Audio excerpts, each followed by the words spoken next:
It's the JT the Brick Show. This is the silver and black. This is the Raiders. This is a historic franchise. This is no ordinary job. Your silver and black home to sound off for over 25 years. I don't care if I offend somebody. If it isn't right, I'm going to stop practice. We're going to do it the right way. And now, here's JT the Brick.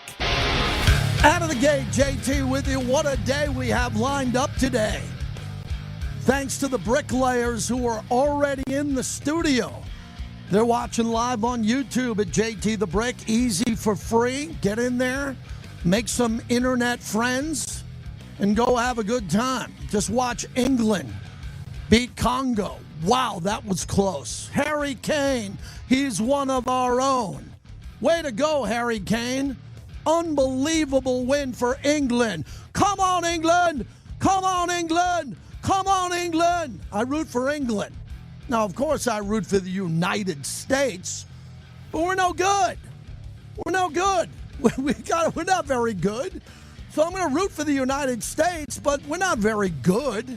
I could root for England, and I know all the players on England, like Harry Kane, who I hung out with in Tottenham in London as he was on the sidelines when we were there with the Raiders. So, man, I love this soccer. I'm going to be watching it tonight.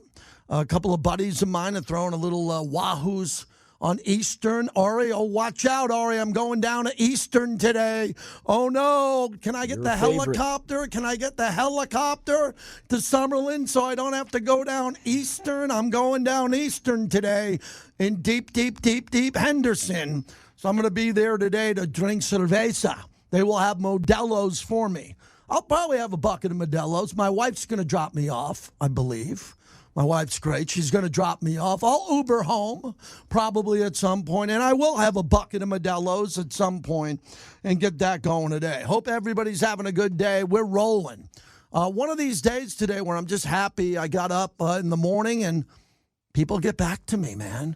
People like me who know me. They get back to me. Rod Woodson, the Hall of Famer, will open up this week's summer series on the greatest individual moments in Raider history.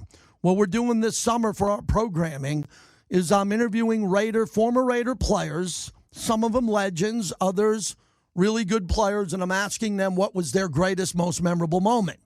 And for Rod Woodson, the pick six in Denver, where the Raiders were 4-0, then lost 4 in a row. And Rod Woodson won a game and changed the game on his own. And Rod Woodson was able to take this team and lead them to a Super Bowl. Hi, Wi-Fi. Don't leave me today, please. I'm a really good guy. Please, Wi-Fi, don't cut out on me today. Thank you.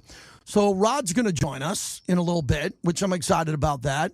Vinny Bonsignore in about 10 minutes. Vinny, we're going to spend most of the time talking about the Lakers because Vinny can handle multiple sports topics. The Lakers were cooking today.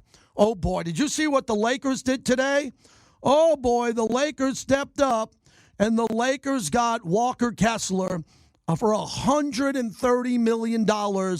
They now have their big three. If you believe that Austin Reeves is a member of the big three, if you believe that little guy, that little shooter, Austin Reeves, is part of a big three, I don't. I think he's a nice player, but he's pretty good. And they got Luka. And then the Dubs. Oh, also earlier today, I did a live stream with Damon Bruce.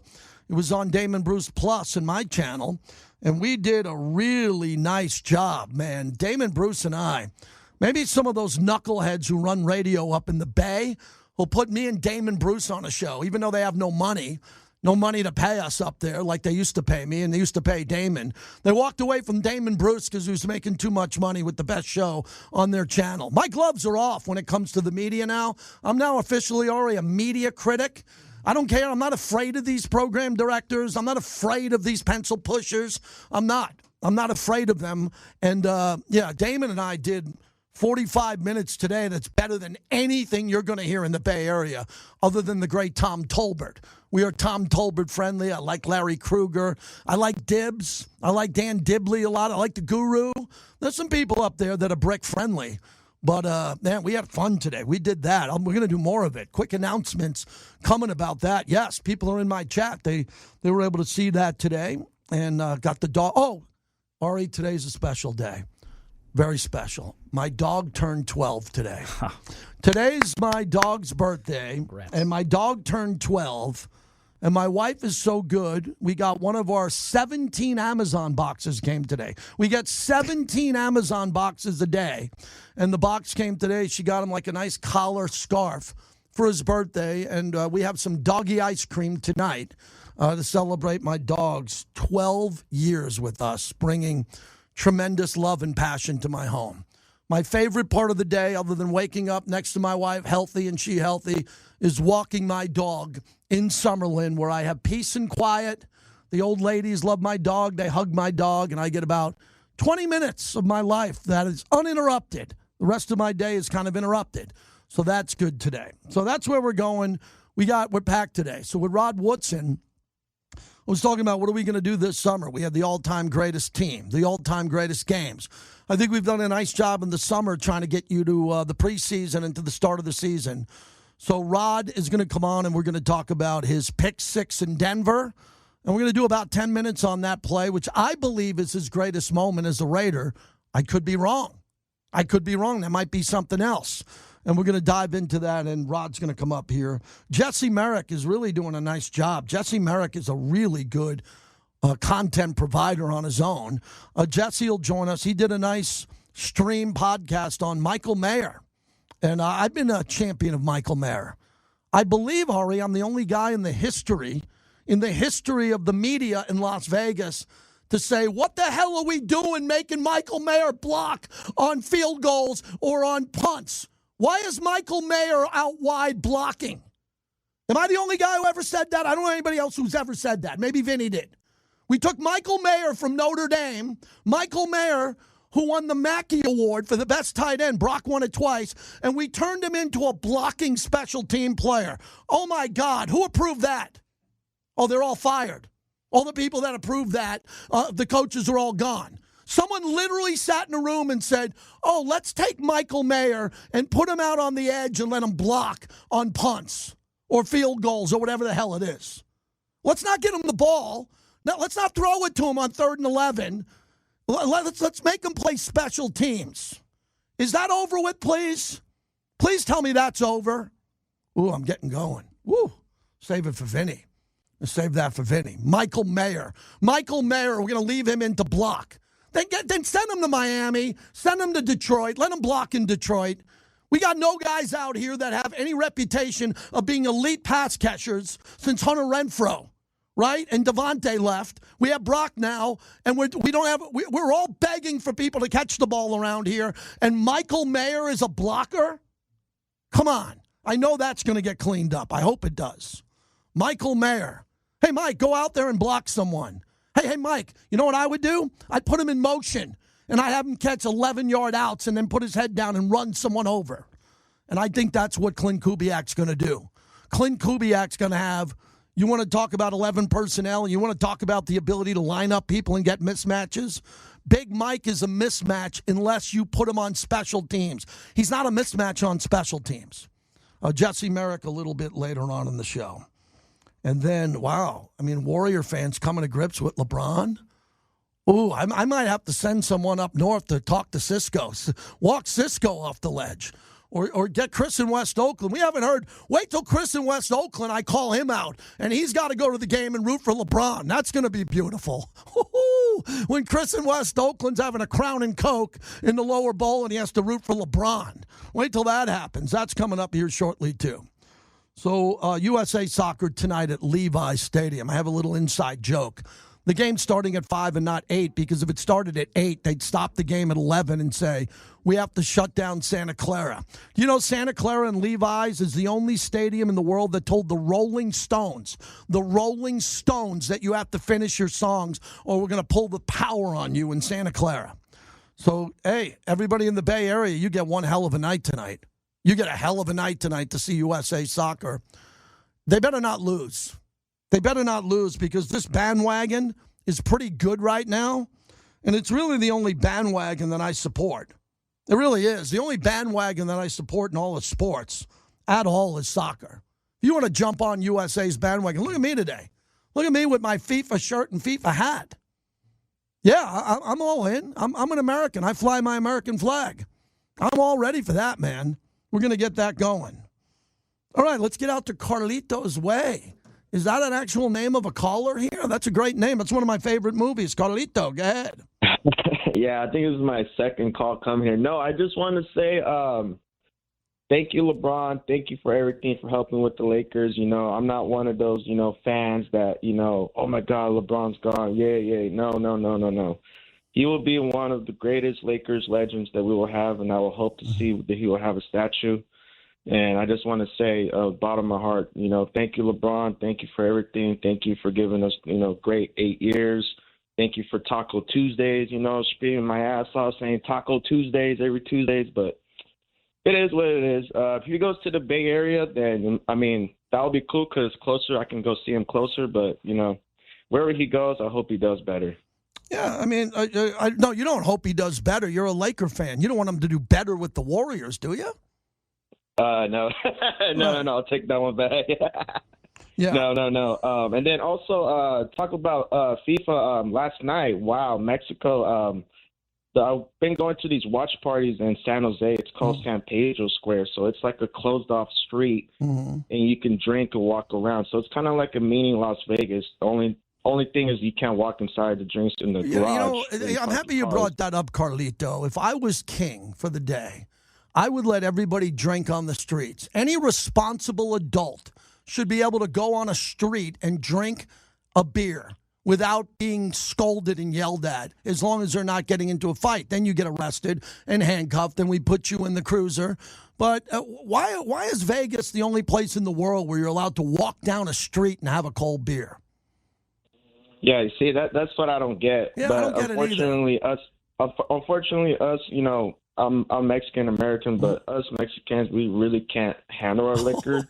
The first Mexico games that I've been here watching, it's crazy. People are just tossing beers at each other. Oh, yeah. And it's like Mexico on Mexico. I'm like, dude, just stop. You're just going to make it more worse and worse and worse. Yeah, I don't know. I know a lot of Latinos that can handle their beer, man. I've been going to the Raider parking lot for 30 years, man. I know a lot of Latinos in Oakland that can handle their Modelos out there, but no one should fight after they're drinking. Everybody should have a good time when they're hanging around. And Carlito, man, let's get together soon. I'll buy you some Modelos and we'll watch sports.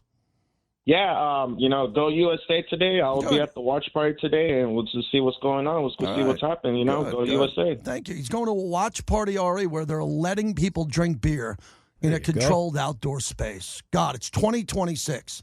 It's not 1776. We should be allowed to walk down any street in America. As long as you're not drinking and driving, you're good by me. You should be able to walk outside your home and have a beer wherever you are in America. Amen. The great Vinny Bonsignore joins us, and we'll get to some Raiders when there's some Raider news. I want to start with the Lakers because LeBron, I've been giving him flowers. I know how great he is. I've been defending him as the GOAT or close to the GOAT forever. And you do a lot in L.A. Are Laker fans giving him respect on the way out the way they should? Are they doing a lot of this good riddance on the 2 radio shows that are out there? Yeah, I think there's thanks for having me, JT. I think there's probably 2 spectrums of Laker fans, those who get it and have been around for a long time and kind of know the true heritage of the Lakers. When you think about the Lakers, yes, there's homegrown stars.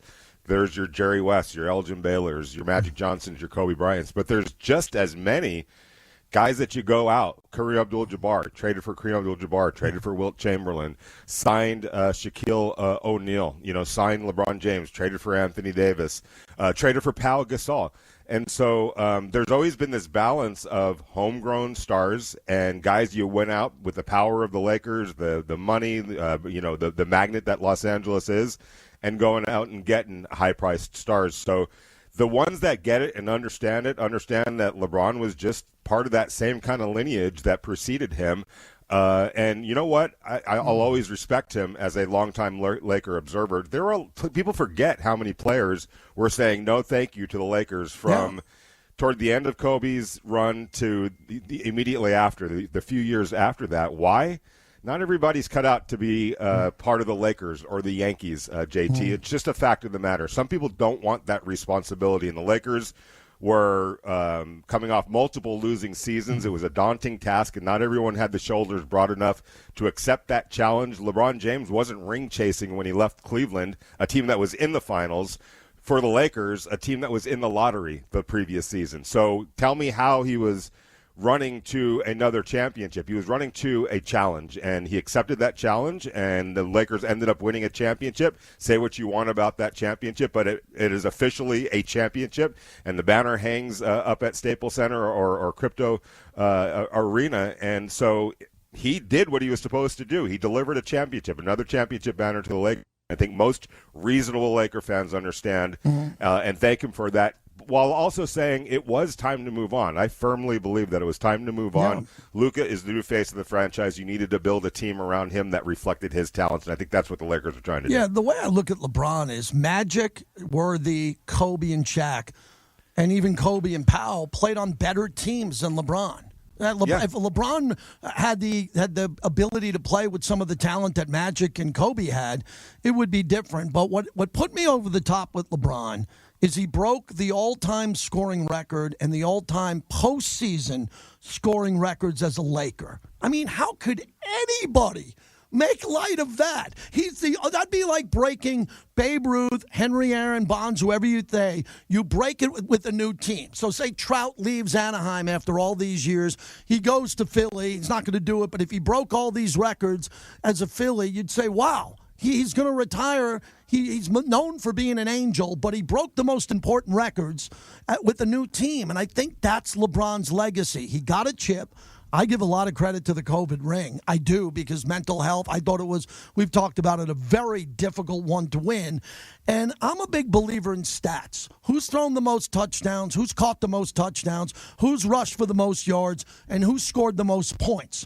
And LeBron is lapping the field with stats in NBA history. And I think Laker fans should appreciate that. No, absolutely, 1,000%. And, the other thing that Laker fans or the Lakers stand for are championships. They've got the second most in the NFL or the NBA. And when you think about who the faces of each of the iterations of championship teams for the Lakers, Jerry West, Magic Johnson, I know he had Kareem and all that, but it doesn't happen without Magic. Sorry, it doesn't. I was there.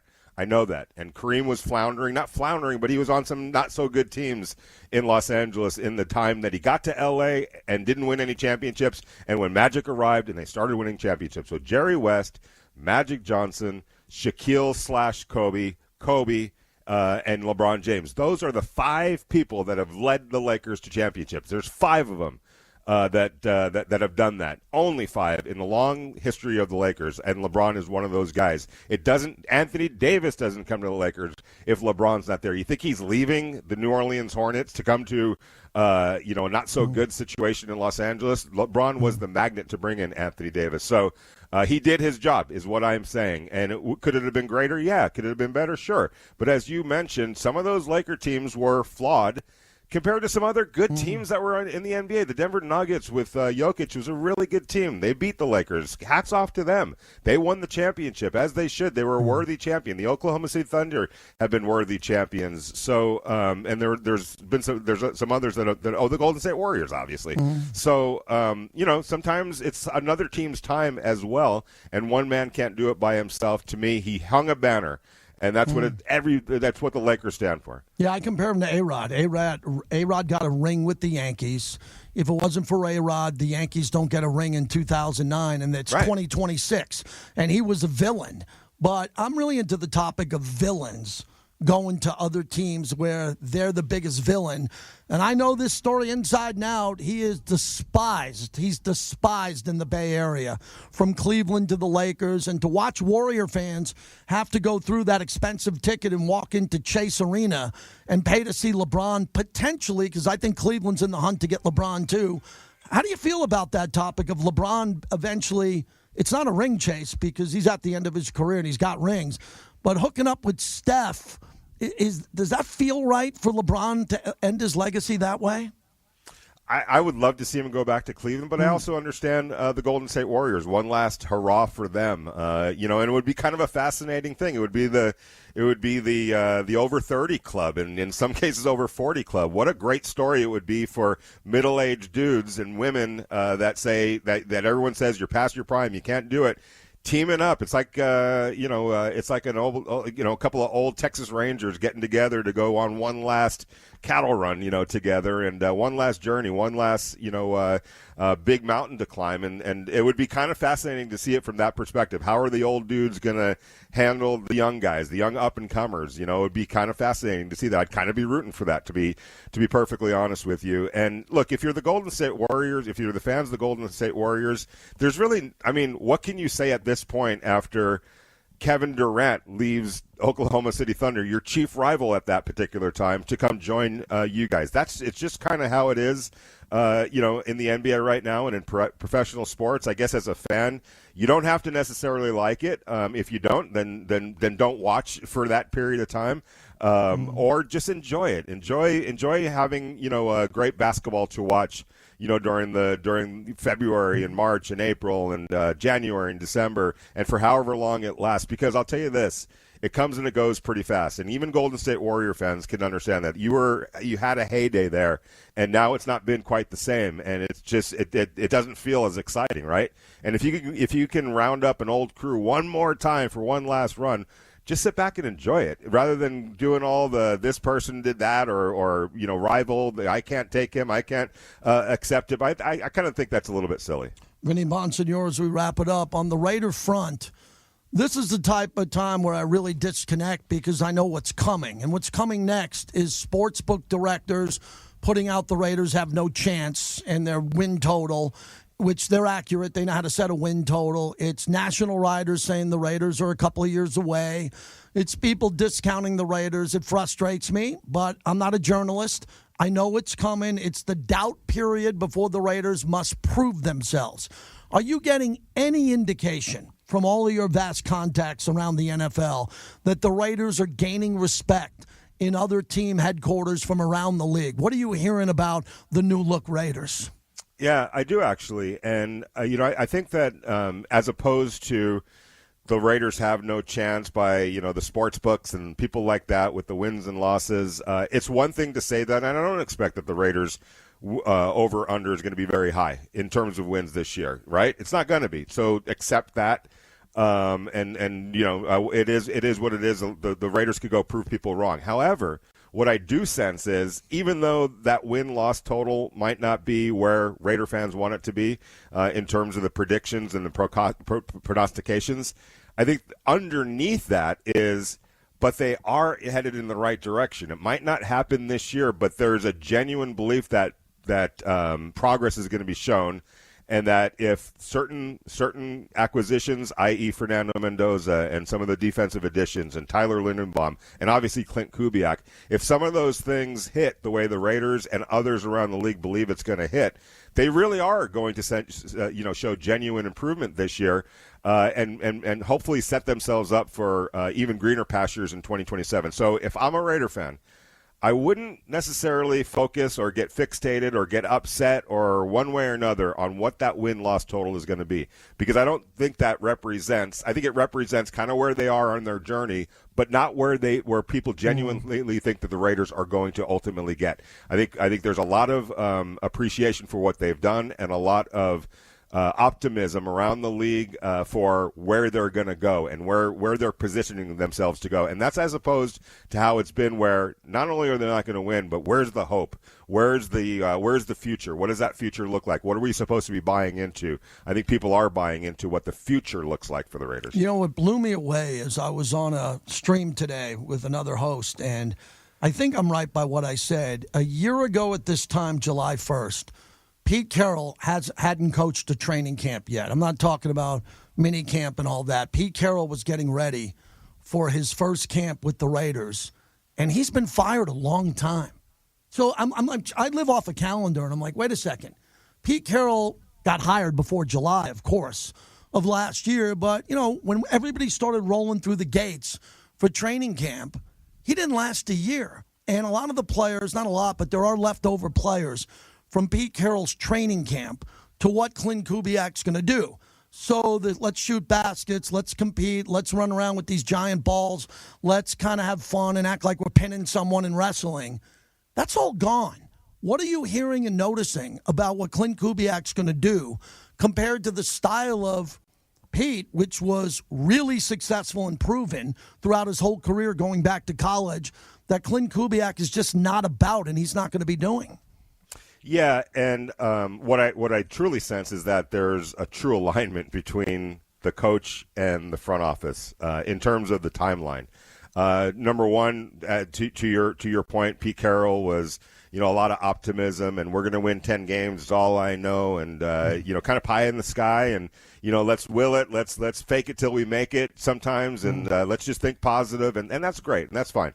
And I'm not saying that Clint Kubiak isn't thinking, positively, but I think he and John Spytek and everybody else are, along with the optimism and the positivity, there's a sense of realism. This is really where we are. We're not a 10-win team right now. We can't even think about winning 10 games. That's silly. It's silly. If it happens, it's great. You accept it, obviously, but you don't point to that. You don't set that out as your target. Because that's not realistic, and you're setting yourself up for failure, you're setting your team up for failure, you're setting the fans up for disappointment, everything. Let's be realistic about this, is what the message has been throughout that building. Let's get aligned on that message, and it's not even a narrative or a message, it's reality. This is where the Raiders are right now, and this is kind of the start of the new journey, and this is where the starting point is. Not even going to think about the finish line. That's silly too. Think about the next day, the next practice, the next training camp practice, the next game, etc. Those will all come and those will all follow. But rather than put silly, unrealistic goals and wins and all that out there, let's just think about what is really going on, where we really are as the Raiders, and operate accordingly and in unison from top to bottom. And I think that there's going to be accountability. I think that there's going to be realism. I think there's going to be a standard that's set and that's created. But it's not going to be tied in right now and initially to final outcomes. I know this might sound like a cliche, but it's focusing on the day-to-day process, making good decisions everywhere across the building so that you put yourself in a better position to get where you want to get to much quicker and much more realistically. All right, last one. Is there any talks about one of these veteran wide receivers? Because the market is crashing. I mean, financially it's crashing for Diggs and Tyreek Hill and Brandon Ayuk and the names that are out there. Does it get to the point where the market goes so low that John Spytek's like, I got to get in. This is, 30 cents on the dollar for a player that might be better than everybody in my wide receiver room other than Bowers, who's a hybrid. Is there a chance that could be happening? There is a chance. I think it's less about the market and more about what do they feel like they really have in that wide receiver room. And I think they're going to give that, this could change, obviously. I think they're going to give that group an earnest effort or an earnest opportunity to go prove themselves in training camp. And I think once they get an idea of what that group really looks like in training camp, when the pads come on, when the progress is going to be shown or not shown, then I think they may start thinking, or maybe they are affirmed in their belief that they've got the right players in the building right now and not make a move. Look, there's two areas I think that the Raiders kind of understand, what they're dealing with. One is the wide receiver room. They do need a big-time wide receiver. That goes without saying. But finding one of those is hard to do. There was a couple people in the draft that didn't quite work out, and they're happy with their draft. Don't get me wrong, but there's, there were some wide receivers that they had their eye on that ended up getting drafted elsewhere. So that's kind of a that position and interior defensive line. I think there's a feeling like a lot of good, solid role players, rotational players, as far as the interior defensive line. But no one like just stud guy that is going to be a perennial down in and down out player and just wreak havoc down in and down out. They're going to collectively get it done at defensive line. They understand that that's another positional box that they have to check off. But there really isn't anyone out on the market there right now, short of trading for somebody or somebody surprisingly getting released. So that's a box along with wide receiver that I think is better left for next offseason, whether it's free agency or in the draft. They're going to try to not make do, but do the best that they can with what they have. And I think it would be more likely that an addition would happen at wide receiver, but only after they really take a look at this group in training camp and see what they have. It's less to do with the market than what they feel they really have in this room, and they're not going to really have all those answers until training camp starts. Let's thank your partners here, Vinny, and promote them as we head into the 4th of July.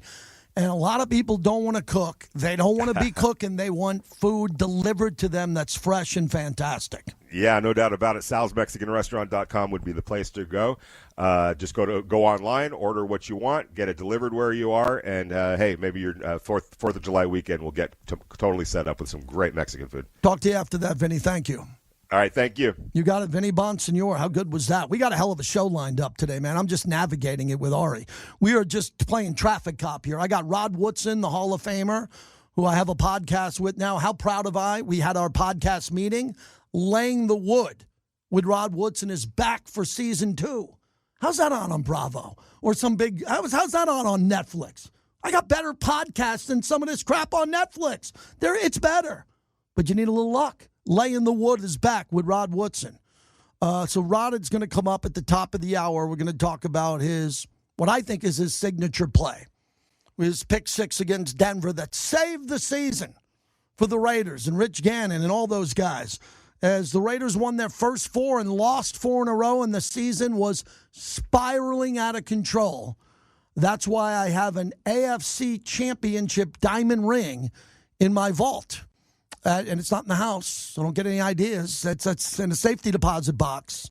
And it's a hell of a ring. It would have been a Super Bowl ring. I don't get that ring voted on by the team if Rod don't make that pick 6. So he's going to join us, and then we're going to have Jesse Merrick, who's got a big story about Big Mike Mayer, and all of that.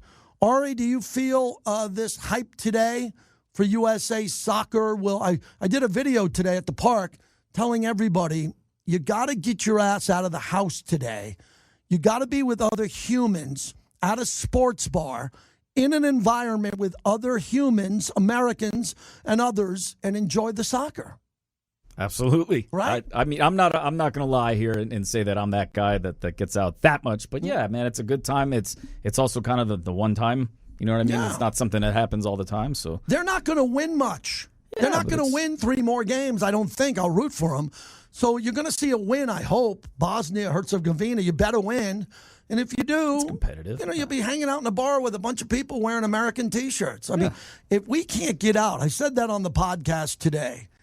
If your wife, girlfriend, or partner don't let you out of the house at 5 o'clock on July 1st with the boys, or you bring her with you and you're ordering chicken wings and you're at the bar, have her call me. Put her on the radio. I'll get you out. I'll get you the hall pass.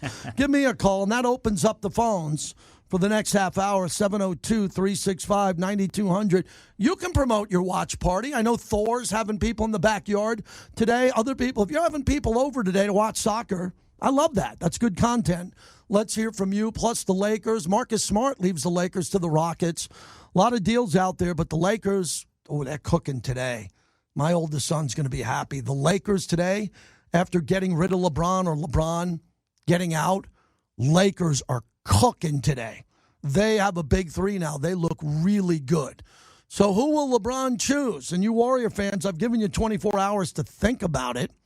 How you feeling up in Oakland, up in San Francisco? How you feeling about maybe having LeBron coming into Chase Center as a Warrior? I think a lot of people are trying to figure this one out. All right, the monologue brought to you by the DeCastaverde Law Group. Alex and Orlando DeCastaverde, the brothers win. You got a lot of nutbag attorneys in town. Yeah, I was driving from L.A. Every billboard, some crazy attorney yelling at you. Here in this town, you have attorneys riding motorcycles with tank tops, doing TV commercials with fake actors. The brothers don't do that. The brothers just win. The DeCastaverde Law Group.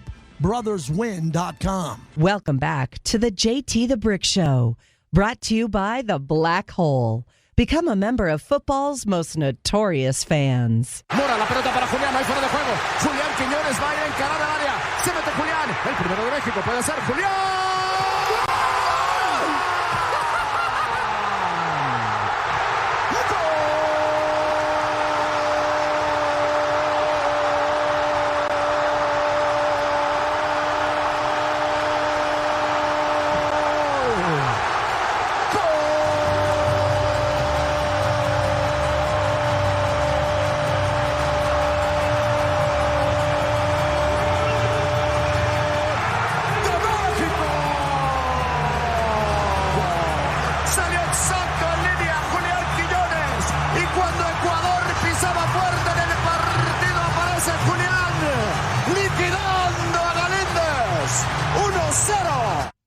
Unbelievable. That's the Mexico goal on Telemundo. So we're going to have some fun here, Artie. See. My only criticism is JT doesn't have a lot of fun on the radio. No, I'm not here for fun. I do sports. I'm here to be the fun guy. I'm the intense guy. So we're going to do in a moment here, because I got to get my voice ready. We're going to do that goal again. But when they get into the goal, the big chanting of the goal, pot that down and I'll take over. So great. Give me a moment. Someone can clip this. Maybe my son will. As we get going here on Raider Nation Radio, Rod Woodson at the top of the hour, Jesse Merrick, hour number 2. You should be calling the show. We have phone lines that work, 702-365-9200 if you're a Mexico fan, an England fan, USA fan. If you're going to a watch party tonight, I'll let you plug your place if it's cool. You know, we got a lot of partners here on the show. We welcome Flowing Tide to the show. We were out there yesterday checking out the menu. They're a new proud partner of ours. All right, let's try this. Let me see if I'm ready. Let me get ready. I think I should stand up for this. I think I should stand up. So let me get the YouTube going here. Let's do this. So this will be me calling the Mexico goal. Okay, so let me get ready here. Let's set up the microphone here. Let's get ready, and then you know what to do when he goes off. You just pop me down. I'll tell you when to pop me down, all right? Let's do it again. Mora, la pelota para Julián, ahí fuera de juego. Julián Quiñones va a ir a encarar el área. Se mete Julián, el primero de México, puede ser Julián.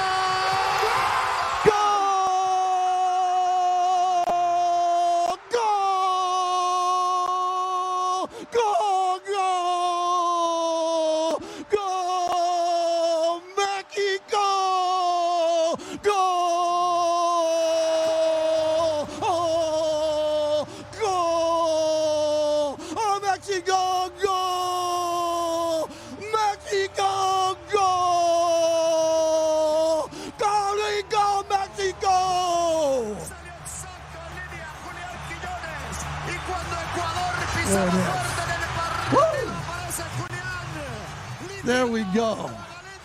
Woo! That is it. Man. That is it. That was I'm it. out of breath over here. I wish I don't have a beverage here. I can't have Modelo's here in the studio. I need a Modelo. Don't hurt yourself. That is my goal. So Cisco said, not bad. You're a Mexican, JT from Willie. Well, I love Mexico. I love our brothers to the south. I like our Canadian brothers to the north. I like everybody here. Yes, I will have to hydrate after that, but I am excited and I am ready to go. And I like to see this is not going to be very good with Cisco, Harry Ruiz, everybody else. I am not rooting for Mexico. I'm rooting for England. Ooh, that's not going to go over well, Big D. I am not rooting for Mexico in the next game. I am rooting for England. I root for England. I'm an England guy when it's not the U.S. So that's what I'm doing. And this is one of my favorite callers of all time. He's one of our own. He's in the Hall of Fame in Canton, Ohio. Crusader Raider. Oh, what a glorious day throughout London. Harry Kane, he's one of our own. 100% correct, JT. I mean, we never do it easy here in England, but Harry Kane, one of our own. We're into the next round. Watch out, Mexico. Harry's coming for you, and we're really looking forward to the next game. I hope you're enjoying the World Cup, and I hope you enjoyed yourself down there in LA. But now England's done their job, so come on now, guys, all together. USA, USA. You got to do it tonight. Come on. Yes, Keith, I got to ask you, when Congo's goalie was stopping everything, I mean, the broadcaster said it was one of the greatest performances he's ever seen in a half, and he's been doing those games forever. What was the concern like in the pubs throughout London when you just said to yourself, we cannot run into this wall, we cannot lose this way? You were still confident, but how tough was that during halftime? Oh no, it was seriously tough because that guy was keeping everything out. He was keeping it out with his knees, his hands, his body. He was on the line, and we were under the cosh there for a little while because we slipped up for their goal and gave them that early bit of confidence. But then once we got to the second hydration break, which we definitely don't like here in the UK, where we're not keen on 4 quarters of football or soccer as you like to call it, but we really were concerned because he was just stopping everything. But I think once Harry had his bit of magic and we made the changes in the second hydration break, everything changed. Gordon came on, he was a provider, and Harry does what Harry does. You know, it's his 72nd goal of the season. This season, 72 goals in total for Bayern Munich, England. It's just crazy. And that second goal, yes, Harry Kane, formerly of Leyton Orient, as I always tell you, he's one of our own, and he's one of Spurs' homes forever. But that keeper, he was on fire today. Harry Kane is one of our own. Crusader Raider, the legendary Raider fan. How many road games is it again? And let's just jump into your schedule. I know you reached out. We talked about your travel schedule coming up. Right. Give us how many games you've been to, where you're at, and what's your plan this year? Right, it's just over 200 since 1980. Wow. I mean, I go back a bit. I know I don't show me age, JT, but there we go. But this year in the fall, in 4 weeks' time, me and Crossbones Kelly are off to Canton, Ohio for the Hall of Fame week and the Hall of Fame game there. And then we're flying into Vegas in the middle of November, ready for the Seahawks game before travelling on to Denver and then finishing up in Cleveland before heading back to the UK. So wow. it's a one trip into Vegas this year and 2 road trips in Denver and Cleveland. But I'm looking forward to 3 big wins, JT. You know, things are changing in Vegas at last. Things are changing. You got to believe. Yeah, you're right about that. And Crusader Raiders, our guest, and over 200 Raider games. I mean, how glorious is that? 200-plus Raider games, and the list keeps climbing. The optimism for you this year with Clint Kubiak. Look, you were optimistic for Pete Carroll like I was for Antonio Pierce. There was Josh McDaniels, John Gruden. You know, you get behind all the coaches and the quarterbacks and players, but how's the Mendoza vibe? Are they selling Mendoza jerseys over in the UK yet? We've got them on the NFL UK website, Mendoza jerseys, but they're going to sell out of them once that kid comes in and starts doing the business for us. Because we've been on this build. Yes, I was disappointed how it ended up for Pete Carroll. And I know Pete Carroll's disappointed how it ended up for him. But sometimes you have to make these steps, and these steps take 2 or 3 seasons to get to somewhere. And we've been building, and I know we've been building for 20 years, and I know we've been building, but you know, you can see clear signs. You know, we have a running game, we have a defense, we have a new coach, we have a fan base, which I believe at last is going to grow in Vegas, and we're going to start making Allegiant a bit more of a place where people don't want to come to. And once we get that mentality, and once we can get that true worldwide Raider Nation mentality in behind our team, then we've got nothing to stop us. We've got nothing to stop us. It's in our own hands. But all the messages that are coming out of Henderson and out of Allegiant, you know, it's all positive for a change. And let's keep that going. Let's keep that momentum going. Let's have a great pre-season. Let's get no injuries. Let's get a fully fit Max on board. And let's go there and start attacking because, you know, Mendoza, you know, he might want to do a face-to-face. Yeah. You know, when England's playing in their next game, I might have to have a word with that boy. Let me ask you, Crusader Raider, as we wrap it up. I think it's borderline criminal that they're making the 3 Lions England play in Mexico City at Azteca Stadium. In your lifetime as an English soccer fan and World Cup fan, would this be one of the greatest wins in the history of England to go into Mexico and play Mexico in their home stadium, which is one of the toughest places altitude to play? If England wins in Mexico, I mean, I don't even know how they can do it. They're going to be surrounded by all of Mexico. It would be one of the greatest wins in England history. Fair?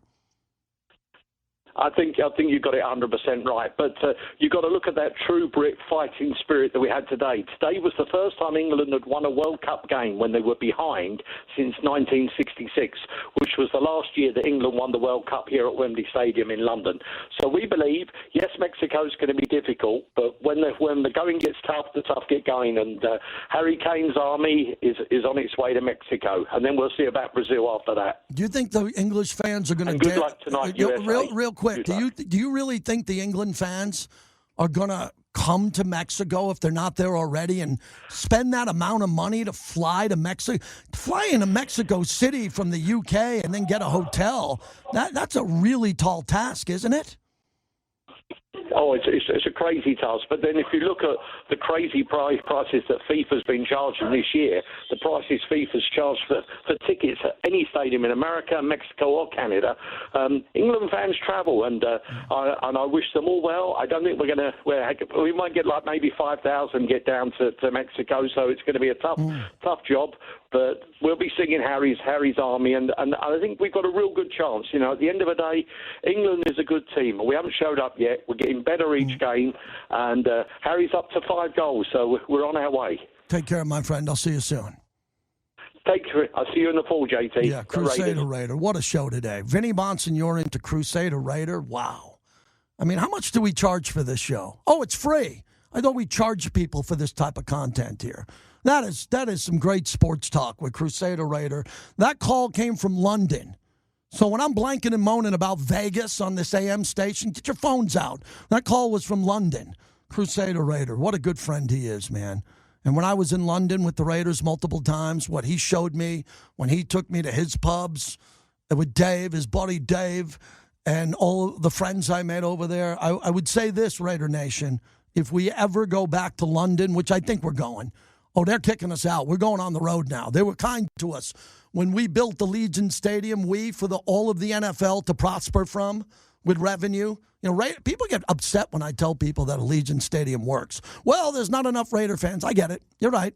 But it's brought hundreds of millions of dollars to other owners in their net worth. And they're going to say you're going to have to get on the road now and go to Mexico or go to Australia. I hope we just go back to London. I love going to London with Raider Nation. Love the history of Winston Churchill and, Big Ben and walking around London. It's a fantastic trip, man. Plan ahead because they're sending us out. We're going on the road. We got some road trips coming start next year, I can promise you. I don't know what they're going to be, but they're going to do it. So we got Rod Woodson at the top of the hour. So this is what I decided on along with my good buddy who works for the Raiders. Every year we come up with a summer topic. We already had Phil, and Phil's greatest moment was his tackle at the goal line in Super Bowl 11 where the Vikings would have took the lead. The game could have changed. That was his signature moment. Rod Woodson's signature moment coming up at the top of the hour. So you want to stick around for that. And then Jesse Merrick at the bottom of the hour. He's got some really good content we're going to discuss as we're brought to you by Modelo. Oh, I'm going to have a bucket of Modelo's today. Ice dripping cold for USA football. It's the JT the Brick Show. You just get up every day and you take one step at a time and you keep going and you show up. We have a big mountain to climb, but we're not trying to do it all in one day. Your silver and black home to sound off for over 25 years. It's really important to me that we're a gritty team, that the way that they were back in the old days. It's nothing that we say, it's what we do on the field. All the little things that win that have nothing to do with scheme. And now, here's JT the Brick. All right, we're back. Hour number 2. It's USA Soccer tonight. USA Soccer front and center. Bosnia-Herzegovina. That game is at 5 o'clock Pacific, which is really a big American party. Welcome to July 1st. Hope you have a great July. It's the end of Raider vacation. Raiders are on vacation, real vacation for a couple of weeks, and then it all starts again. And then we get into training camp in Deep Henderson. No more Napa, no more Costa Mesa. It's all in Henderson, and we're going to be ready for it. So we're excited about that is coming, and it's coming quick. So enjoy the rest of your summer. If you're in Raider Nation and you're going to have a couple of weeks off, and then once it gets in there, we're going to be going big, and we're going to get excited about that, and we're going to want to hear from you and talk about that. 702-365-9200 is the number. Rod Woodson is going to join us here in a few moments. We're taking a look back at great moments in Raider history as we get rolling here. So we'll have him, and then Jesse Merrick is going to join us at the bottom of the hour. Jesse's a great content provider. He's got his own channel on YouTube and his own stream, and he will do everything there great, and we're excited to talk to him. Vinny Bonsignore joined us in the first hour of the show, and we got into mostly the Lakers because Vinny likes talking other sports too. And then Crusader Raider called in from London, and he called in, and we were excited about that. So Rod Woodson, we're waiting on him, and he will join us, and then we'll hear from him on that great moment in his career, and then we'll get into Jesse Merrick, and then we'll have one more show, and that one more show will be before we get out of here for the 4th of July. And then after the 4th of July, we'll come back, and we'll talk to more legends, get into a couple of things. I'm going to see some live music in Boise, which I'm excited about. Marcus King is playing up there. Excited to see some live music. Today I was supposed to be in Dallas seeing Rush tomorrow. All set. Rush canceled. Geddy Lee got laryngitis. And Geddy's my guy. He's sick, and they had to shut down the show. So I lost out on a Rush show, which is pretty big in my life, really big in my life, and that's not going to happen. So we got a lot of other things going on. We'll tell you all about it, and we're going to have an unbelievable great summer leading into camp coming up here. Again, I don't like to wait for you to call in when we're talking sports with LeBron James and everybody else.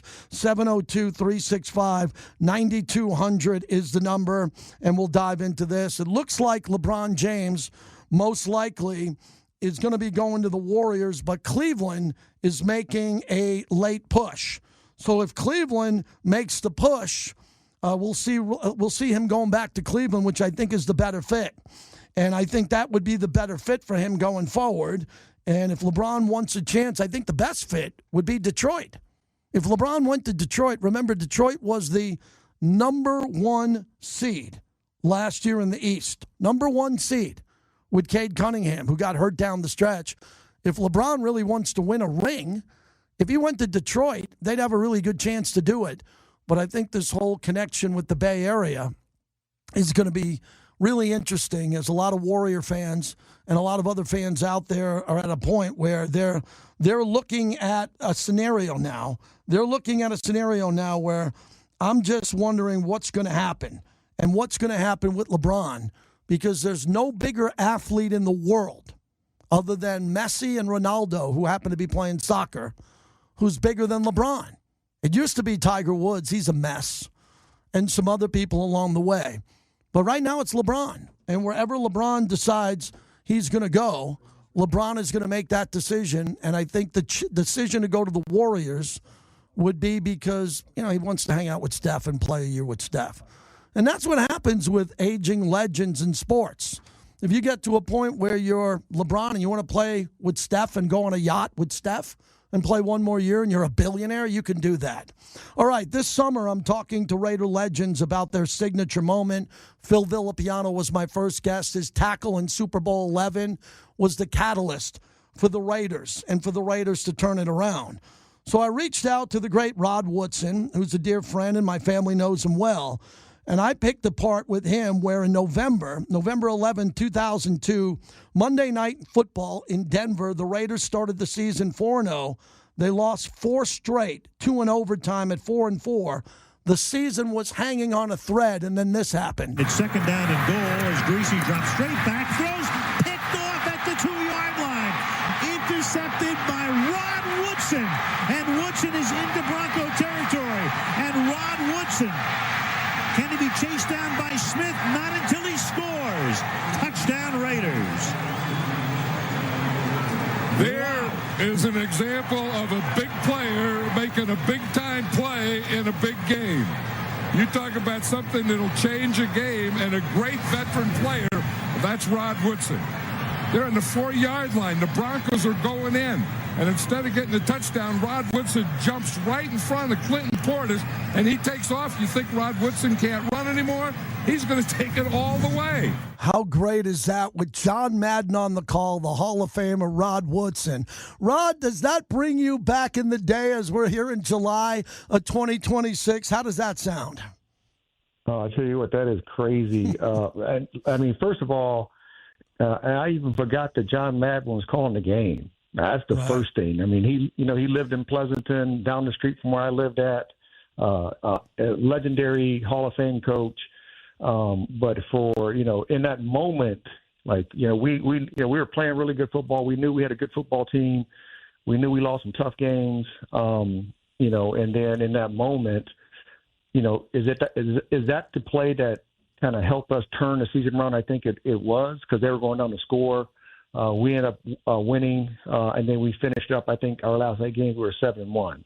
Yes, and we got to the postseason. And just having those type of moments in your career for your team and for my childhood team, for the Raiders. I mean, that's where I played with when I was a kid, right? And then have it all come full circle, and I end up playing with the Raiders and making one of those plays in my first season with them, so we can kind of turn our season around and get to the Super Bowl and have an opportunity for that Lombardi Trophy. So that was fun, man. Now I can say this, JT, I was tired. I could not breathe. So tell everybody about that when you asked for the oxygen and the play after that, because you really ran the length of the field. So luckily the oxygen is always there at Mile High, right? Oh, I mean the thin air up there. People really don't realize when they say Mile High, it's just a different environment as an athlete. So I'm running, I see Foote Smith coming to get me. He catches up finally at the goal line, but I go into to score, and I look at him. I said, "Really, Foote? Golly, bro, we're both gassed. We're both tired." So I go to the sideline. I'm like, I can't breathe. And they go out and get me some oxygen. And the first couple plays of the next series, I didn't go in. So Tony Dorsett, Anthony, he went in for me playing safety, so I can get a little breather and try to get my breath back, man. But I was tired the rest of the game. Wow, that's a great story. Rod Woodson is our guest. Rod, I was dying to ask you, did it feel like on the flight to Denver before the game in the bus there that the season was on the brink? 2 of the losses were in overtime. You're a good team. You got all these veterans, including you, Gannon, all the players, but losing 4 in a row, I don't care what level you're playing in the NFL, that's a real losing streak. What was the tension like heading into that game? Yeah, I mean, we knew, winning and losing is, doing the little things correct, right? And we didn't do that in those 4 straight losses. The little things we kind of let go. We know that in those moments, you got to make a play. Somebody has to make a play. When the play comes your way, you have to make it in. It was fortunately enough for me, it was the opportunity for me to make a play to kind of help us unite and going out and having a really strong second half of the year, because that's what you want, right? I mean, the first half of the season is great, but you want to play well in the second half of the season and get into the postseason, and that gives you that momentum to get to the Super Bowl. And, that play is was one of 55 plays in that game, mm-hmm. But it gave us the belief factor again, like, oh yeah, we are good. We do have one of the best teams in the National Football League, and we should be winning these football games. And obviously, the last 8 games, we won 7 of them. Rod Woodson joins us. Were you aware, because you didn't know that John Madden was on the call, understandably, but that was your last touchdown. And at 37, you led the league with 8 interceptions. You made first team All-Pro. But as I look at the notes from this game and what it meant, that was a big moment in your career, because as you converted from corner to safety and had so many big plays in your career, for that to be your last touchdown, where does that stand with you, with all your records and all your pick sixes and all of that? That's a pretty big one on the way to a Super Bowl. Oh, it really was. I mean, I remember my first interception for a touchdown against the Cincinnati Bengals. Mm-hmm. I remember my the touchdown to kind of break the record of pick sixes mm-hmm. In the history. I remember that, and I remember my last one. The rest of them, I'm like, kind of cloudy. But those signature moments, JT, those signature moments stay with you. And as long as I've been living and playing, those 3 things, when people ask me questions about some of the best plays I've ever had, those are the three.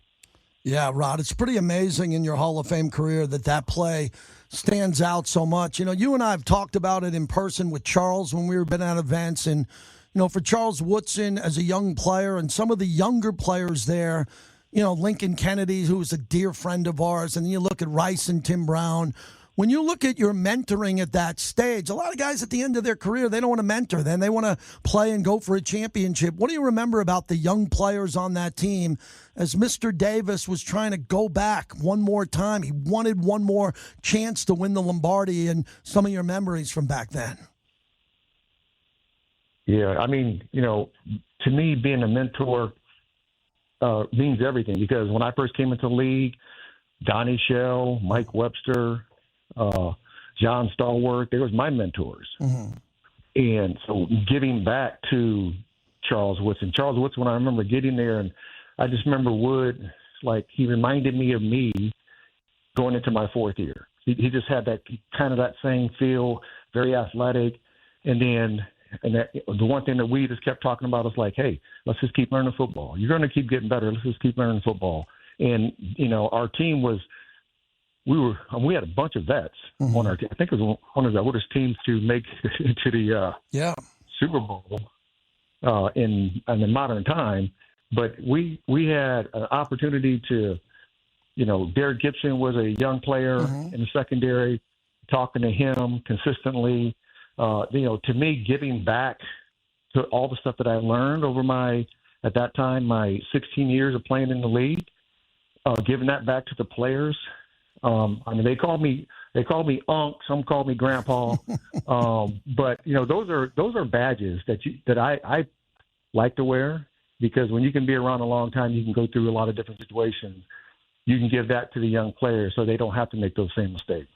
Rod Woodson joins us. What do you remember about your coaching back then? And I always go back to Willie Brown and Coach Gruden, but other coaches, position coaches along the way, because, again, it wasn't just the players, good coaching behind the scenes, and that must have been a good plane ride home with the coaches that put you guys back on track to end up winning 11 games that year. Yeah, I mean, you know, we had, you know, Willie Brown was back there with us, and, I mean, Blue Gold was, man, that dude was awesome. Awesome player, awesome coach, awesome human being. Ron Lynn was our main DB coach. Ron he kind of let us be us inside of the system. He kind of let me say things differently than maybe he did about different coverages and different aspects of the game inside of the game. But, you know, having Willie Brown, who's one of the best players, I mean, one of the close friends who passed away years ago, but, you know, having Blugo around on a consistent basis, a guy who played at a very high level, but who was a great coach also. You know, having those type of coaches around us. Chuck Bresnahan was our D coordinator. You know, we had a really solid staff that allow our players to be themselves, but they still had the same discipline for us when we needed it inside of the game and outside of the game.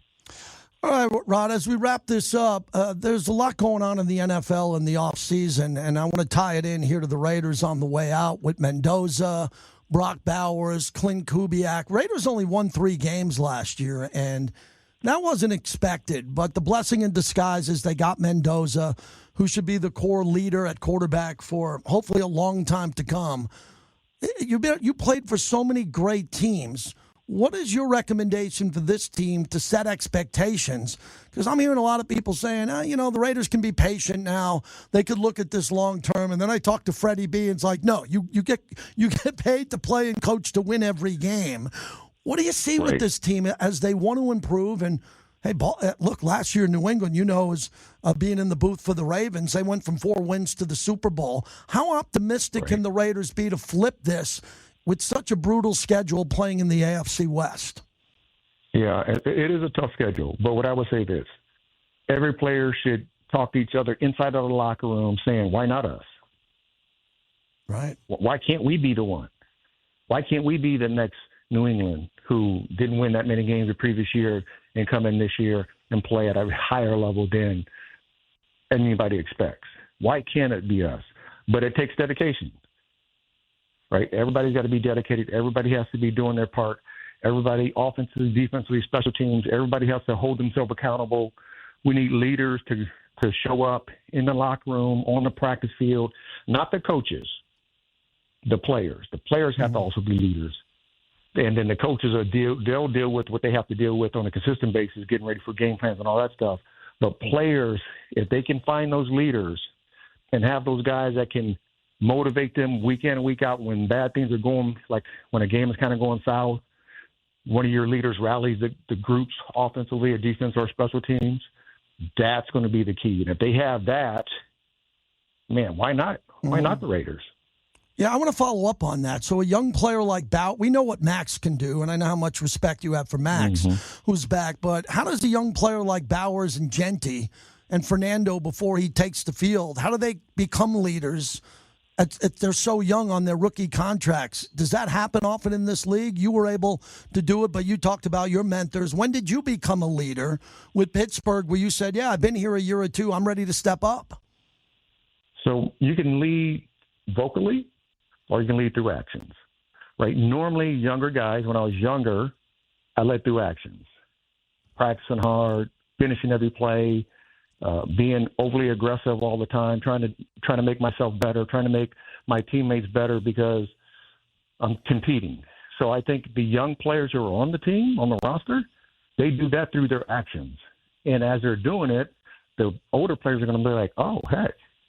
See Bowers? See Mendoza? Dude is balling. He is working his butt off every single day. He's here before we get here. He's after we leave.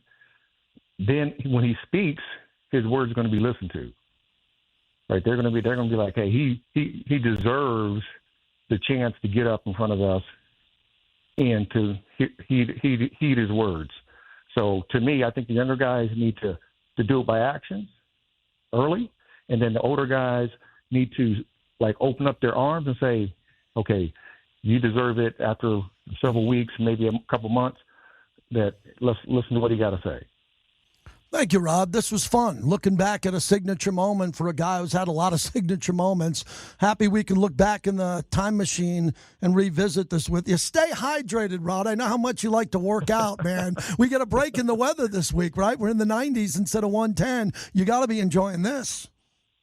I love it, man. My wife has me painting my cabinets right now upstairs, so I got to go back up here and go to work. Take care, my friend. I'll talk to you soon. All right, I'll talk to you. You got it, Rod Woodson. Wow, what a conversation. That was just great. How about that? So, couple things. Rod Woodson's last ever pick six, and he has the all-time record for pick six. The guy we just talked to, so I always say this when I talk about Rod. The NFL has the best 100 players of all time. Rod's inside the top 25. Okay, with all due respect to the other guys you like, they're not inside the top 25. You know, that's for Brady, Montana, Deacon Jones, you know, the guys who are doing that. They're not in the all-time 100. He's in the top 25.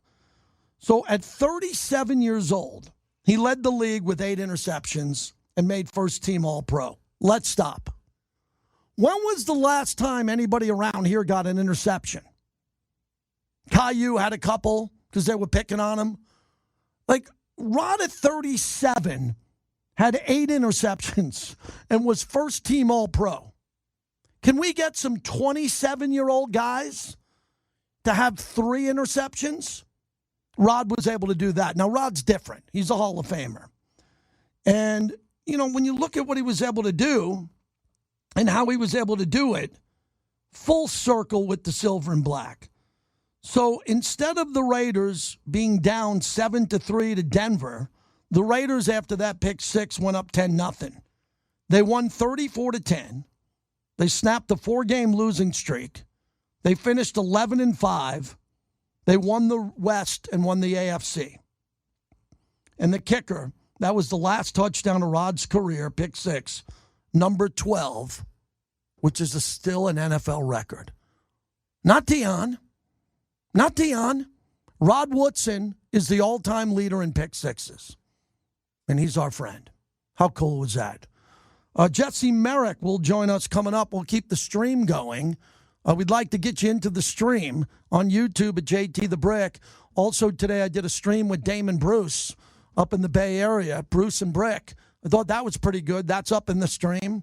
You could subscribe for free and be a part of that. One of my best friends runs a bar, Wahoo's, out on Eastern. I'm going to go there for World Cup soccer today. So I'm excited about that. And, hey, the rest of the weekend I'm going to be in the pool. I got a Friday show after the 4th of July. 4th of July is going to be pretty big in Vegas here, which we're excited about. And as I've been telling everybody on all the platforms, don't blow off your fingers. Don't be the guy in the cul-de-sac, the dad who's had 11 beers and it's like, hey, I got a whole trunk of illegal fireworks I want to fire off and be cool for the moms who are watching. Don't be that guy. Watch the fireworks on the Strip.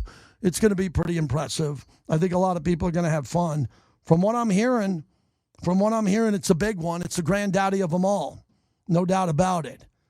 And now Ari with the word of the day, as we are having a lot of fun this summer. Go ahead. Yes, we are. Thanks to Terribles, bringing back the summer of fun with Raider Nation Radio 920 for a trip to South Dakota. The word of the day is blue, B-L-U-E. If you hadn't noticed, the red, white, and blue theme. So today's blue. There you go. B-L-U-E. Hit our text line right now, 702-365-9200 for your chance to the trip at South Dakota. JT, fun fact. I have family from South Dakota dating back to my lineage. I have never been. Here's where I've never been in America, which I'm embarrassed to say. I've been everywhere. Everywhere in America, Europe, all the islands, Mexico, Italy, Florence, Paris, London. Nice. I've never been to North or South Dakota. And I don't think I ever went to Montana. I've been to Idaho, but not Montana, which is thoroughly embarrassing as all my friends are raving about Montana. And I do have my rodeo outfit still that people wait to see, that I could go up there. So I would like to win that trip to South Dakota. All you got to do is text 702-365-9200. Yes. Blue. And you would have a short trip to see Mount Rushmore. Nice. There you go. Which would be cool. That's right. All right, Jesse Merrick in a few moments. He's fantastic. We told you about Aspen Vodka. They're the official vodka of the Raiders, and the Yankees, and Fletcher Azul Tequila. When I'm hanging out in the pool, backyard brick, you better believe my wife comes out with 2 tumblers. She made a margarita with Fletcher Azul. I've never had a margarita that good. A little salt on the rim. Fletcher Azul, proud partner of our show. Welcome back to the JT the Brick Show, brought to you by M Resort Spa and Casino, the official hotel of the Las Vegas Raiders. Michael Mayer is your Y, and like I noted, Brock Bowers is your F. I think he is the most underrated and honestly the most critical player who isn't an offensive lineman on the offensive side of the ball, because if he can handle the Y role effectively, it will unlock everything that Clint Kubiak wants to do, and will also allow Clint to unlock Brock Bowers' true ability and use him where he is best as that true F, the chess piece moving around all over the place, and also not asking him to have to block a lot of those bigger D linemen and things like that. That's Jesse Merrick, Silver and Black Sports Network. Really sharp, unbelievable podcast and stream. And he will be joining us from time to time, and I always appreciate when we can talk to him. Great job with that, Jesse. The perfect day to talk about Big Mike, isn't it? How are you? Yeah, hey, man, thanks. I appreciate you guys playing that. Yeah, it's a fun time really digging into Clint Kubiak and kind of how his scheme works and everything, and what's going to help the Raiders take that next step or really get back on track, I guess you could say. So this is the time of year to do that stuff, so I really enjoy doing it. I am borderline furious at the former coaches for what they've done to Michael Mayer, and now I get a fresh start because, I got to kind of handle my business within the building. And when I saw Michael Mayer just being a blocker on special teams or him disappearing in all these games, and I know he had a personal issue, he was away from the team, but I think he's one of the least utilized players that I've seen in Raider history for a short period of time until now. Why should Raider Nation believe that all of a sudden it's going to change and he'll be utilized properly? Yeah, I agree that he hasn't been utilized very well over the years by a lot of the folks that have come through the fold here, and I think we do kind of have to put things in perspective. I think given what his role is going to be, you guys heard me talking about how he is that true Y, the inline player of the 2 tight ends. the numbers aren't going to be off the charts. I really don't think ever, as long as he's with the Raiders. And that's no knock on him. Like, we saw what he did in college. Think back, to their freshman years in college between Brock and Michael Mayer. The two of them kind of going toe-to-toe, in terms of, like, being the top tight ends out there. That was really fun to watch, both of them. But I think in the NFL, even when you look at Mayer's, splits and things like that of, his inline snaps versus being put into the slot or out wide, and, I mean, it is a massive difference with how many times he's played as the Y there. So, he's going to be more of that, like, Jason Witten type of guy, not to throw him in that category because obviously that is a otherworldly type of player, but, like, that dude that could and should live and eat over the middle and things like that. So I wonder maybe if they're running 12 personnel correctly and Brock being that chess piece moving around and all that stuff, getting the attention, how much that opens the door for Michael Mayer. Again, Brock is going to be the funnel. He's going to get, 110 plus targets or catches, that is, throughout the season, I would imagine, if he's healthy. For Mayer, it's like, where does he slot in that with the rest of the pieces they have and the lack of the weapons that they have in the receiving core, And so in this offense, too, that's the other thing to keep in mind is, like, when they're taking shots, they're doing it over the middle, and a lot of the work that they're doing is over the middle in general on those choice routes, on the drags, overs, things like that. And that's where a guy like Michael Mayer can come in handy with those things. And he's obviously more dynamic than I think we've seen over the years. So that's where I think we're going to see an uptick in his play style and kind of the stats that he can produce. Having said that, I do think he's most valuable as an inline guy, as a blocker, unlocking their running game in 12 personnel and allowing them to kind of add an extra gap for Genty and the rest of these backs to kind of stretch the defense out further. Jesse Merrick's our guest. So give me a scenario here, because I know you like to break down tape. You like to look at these various personnel packages. Let's just walk us through a play where Mike Mayer's out on the field with, say, Jalen Naylor, Genty in a single back set, Brock's out there. Let's put Jack Besh out there, and let's start off with Cousins. Let's draw up a play or two where you think, because I think we'd both agree there's zero chance that Michael Mayer is going to be double teamed. So if he does run a route, how do you see him getting open in this Clint Kubiak system? I think it would be real interesting with that personnel grouping in particular, just because Jack Besh and his background, also, at one point being a former tight end in college and stuff, he's that bigger body. So he can do a lot of the work over the middle. Envision like the Cooper Kupp type of role there. So with that, I think what would be interesting is seeing both Michael Mayer and Brock running like choice routes and things like that. And I think that's where a tight end, particularly a Y, and even Brock as like the flexed out option, can really eat against the defense with those choice routes where he has the option to sit down in the zone, to split out to the right or to the left on an in or an out, whatever it is, and be able to kind of utilize almost like, boxing out in basketball, the defender, because we can't forget like how large of a human Michael Mayer is. Brock Bowers comes in at about 230, still a massive dude, but can do more wide receiver type of things, whereas Mayer is the guy that can box folks out a little bit more. So in a set like that, I'd love to see Jack Besh on an over. Maybe Brock is able to threaten deep and, like you said, get double teamed and maybe even work as a clear out. Like, no offense to him, but in this scenario, as we're looking to kind of try and feed Michael Mayer, he can be the guy that can draw that extra defender away from him. And then you see Michael Mayer over the middle in some sense or form on a choice route, catching the ball with some room to be able to pick up a little bit of yak. And we've seen him do that at times when he's had those opportunities, particularly late in the season last year. And that's where I think he's most interesting, is catching that ball over the middle in like the 5 to 7 or 8 yard range, and then see what he can do after the catch and get moving a bit and possibly truck some guys on the second or third level. Jesse Merrick's our guest. So it seems you're very optimistic that Kubiak will get him going. Is that because of your film study of Seattle and what he did, or does it go back to his roots with his dad or the Minnesota years or a little bit of Carr in New Orleans? What have you seen with Kubiak that leads you to believe that he'll unlock Michael Mayer right now? Yeah, I think it's a mix of just this scheme family in general. I mean, we've seen it have success at so many different stops, particularly from people that are from the Shanahan-Kubiak tree, or at least, family members to them, because the staff last year tried to implement elements of this in there. But I've been saying it all the time, is like Kubiak and the staff that he's brought in, they have PhDs in this scheme. So they know this scheme like the back of their hand. There's few out there that have the command that they do.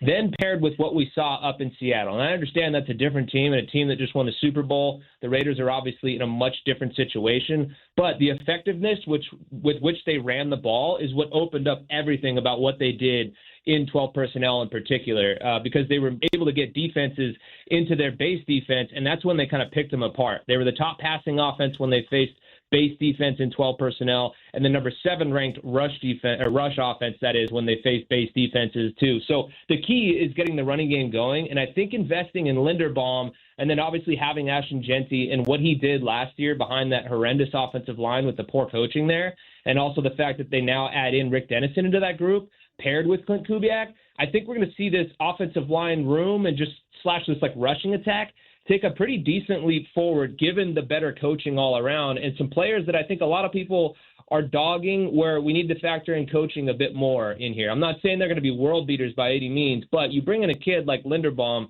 who did so many great things for that offense in Baltimore. If he can continue to be that guy, it's going to be a game changer for this rushing attack. And that's why I think they can get this offense as a whole and even Mayer going, because I think they're going to have a much more effective rushing attack, and I think that'll open things up. I think even if they had a good rushing attack last year, we're talking about a much different season and a much different looking offense as well. So last one on Mayer. How good is he as a blocking tight end in this running game with Washington and Jeanty, in your opinion, if they run on his side? Yeah, I think right now I would say he's probably like slightly above average, which I know isn't the sexiest way to say it. But I think with better coaching, again, with Dennison and all them, and I know Luke Steckel was one of the guys that's maintained the tight end coach. But I think bringing in this scheme, this staff, and then again, Dennison in particular, I think he's going to be able to help him out in that regard. Because again, he's a bigger body. He can handle some of those guys just even on the defensive line from a weight perspective alone. So I think with better coaching, getting him, worked up a little bit in that regard, I think it'll help to maybe make him a better blocker. But to me, that's the area where he has the most to prove, because I think he's got it in his bag to be, a well above average receiver from the tight end spot. It's just a matter of being a willing and, quality blocker. Can he do that consistently? And that, to me, is how you unlock this offense in 12 personnel, which we think they're going to run a ton. What is your vision for your content throughout camp this year? No Costa Mesa, no Napa, again staying in Henderson, open media sessions, fans coming out. How do you envision getting through July, late July, into August before the season starts? Yeah, it's going to be a lot of fun, man, because, there's so many new pieces with this team, that the moves they made in the offseason in free agency are so interesting, even the draft as well. Look, we have a quarterback battle on our hands. I do think that that Kirk Cousins is going to be the starter for this team and win that battle, but it's still going to be fascinating to watch and see what Fernando Mendoza looks like on a daily basis, particularly to the DBs in general. They invested so much into that group. There's a lot of young guys, a lot of really talented young guys, and particularly Jermod McCoy, too. Like, what does he look like week in and week out throughout camp? It's going to be fascinating to watch the battle between him, Darian Porter, and even Hezekiah Massis, who flashed in the offseason here, albeit in shorts and a helmet. Let's see what happens when the pads come on. But just some really intriguing pieces there, competing for the starting job opposite of Eric Stokes. And then, again, you bring in a guy like Traden Stukes, Taron Johnson. How are they all going to work together in the rotations of the safeties? And then also, too, in the receiving corps, like, who's going to emerge as that guy? The two favorites in the clubhouse, very likely Trey Tucker and, obviously Jalen Naylor, because they paid him. But, do one of the young guys kind of burst onto the scene? Does Jack Bech carve out a role for himself? Or is Jalen Naylor the guy that a lot of people and a lot of the guys that look at like the advanced analytics and stuff think that he's going to do well with a bigger opportunity and more target share, all those types of things, that he's going to, take that opportunity and run with it? That's going to be exciting to watch, to see how that develops. And then also, too, the number 2 running back behind Ashton Jeanty. I do think Jeanty's going to be out there like 90% of the time. But Mike Washington is an interesting piece to keep an eye on, too. Like, what's his effectiveness look like is another guy that I'm going to be keeping an eye on. Thanks, Jesse. Great work as always. Look forward to our conversations again. I'll see you in a few weeks. Yes, sir. Appreciate you, JT. Have a good one. You too, Jesse Merrick. Man, that was really good. That was fantastic, man. The show today I'm thrilled about. I'm not this big, rah-rah guy. My show's better than yours, even though I think my show's better than yours. There's a hell of a show today. Vinny Bonsignore, Jesse Merrick, and Rod Woodson and Crusader Raider from London calling in. Ooh, cranky Yankee. My Yankees gave up 4 in the 11th inning. Oh, This losing streak is wild. Wild. Yankees lose 6-2 and 11. Let me get the tweet.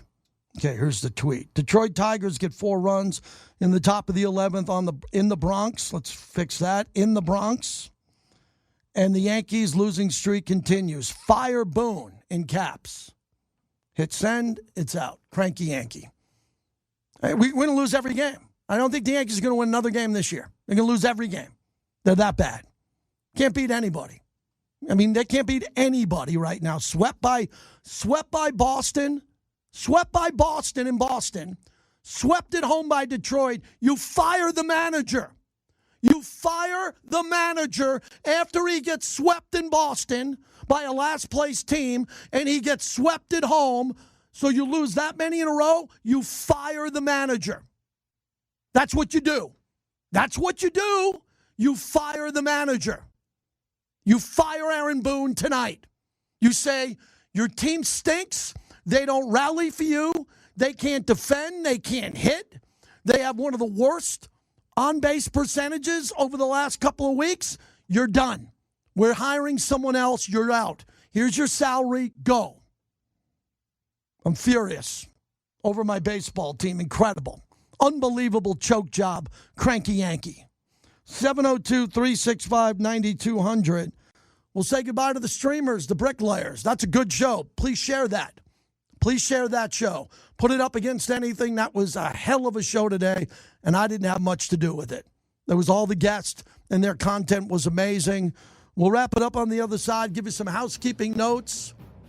Ooh, Portugal-Croatia tomorrow. Ooh, that's a good game. USA tonight. Get out of the house. Get in the pool. Drink some cerveza, some Modelo's. We really support our great friends over at the M Resort. They have 2 towers. When I was driving to L.A., heading to Baker, I looked to my left, I saw the M Resort. What a great place to stay for Raider Nation. Welcome back to the JT the Brick Show, brought to you by the De Casta Verde Law Group. If you get injured in an accident, call 702-222-9999. Super excited. We got a big chunk of this rehab coming up that are like the final touches where I can get cut free. So I'm feeling amazing. Everything's going incredible. We're ahead of schedule, feeling amazing, feeling great, and feeling like myself. Got my pep in my step. Being able to do some good, being able to box too for the first time in a long time. So you're back. Oh yeah, that was bro. That's Mad Max. So a quick story about Max. Yesterday, I get a call from my buddy Bert, who runs Max's foundation. He's the PR guy, the mastermind behind his event. And he's like, I'm in the neighborhood. Can I stop by? And the wife's like, yeah, house is clean. House looks good. And Bert knocks on the door and he goes, I got something from Max for you from Max. And a signed football, an art football with Max that they gave me for emceeing the event. Because a lot of times with events that I MC, I get paid for. Some I donate my time or donate the money back. I'll buy something there from the auction. But they brought me a beautiful football for my trophy case, and I was very, very humbled by it. It was very nice from Max and Rachel Crosby that did a nice job with their foundation. So, wow, the Lakers acquire Walker Kessler, 4-year, $130 million deal. He was the best available player. So they also got Quentin Grimes, 4 years, $60 million from the Sixers, and Raptors. I can't say his last name. I apologize. Mamlouashvili, 4 years. They get another big guy. Again, I don't know everybody's name perfectly, but look at this. Colin Sexton. Just a lot of deals by the Lakers today. Wow. I mean, the Lakers went out today and just spent everything they have, unloaded every pick they have. Lakers are all in. They told Luka that they were going to go all in, and they went all in. So that was great. Really appreciated that. Very nice. And also thanks to everybody behind the scenes here. We have great social media. Our interview with Rod Woodson is out, and you can find that on Raider Nation Radio. So, Randy, thank you for doing that. And this is really cool, and we appreciate that. So, wow, this is going to be fun. So I'm excited to watch some soccer tonight. Oh, after the show, I'm leaving after the show. I have a meeting over at Finley Volvo Cars of Las Vegas, right there at Rainbow and the 215. So I'm going to go see Mike, and he's going to walk me around the showroom because he's a partner. He's going to show me the new vehicles, my test drive one, get comfortable with who we're promoting here. So that's going to be today. Going to head over there right from here, get on the 215, which is nice, man. Dude, I told you, I was driving in L.A.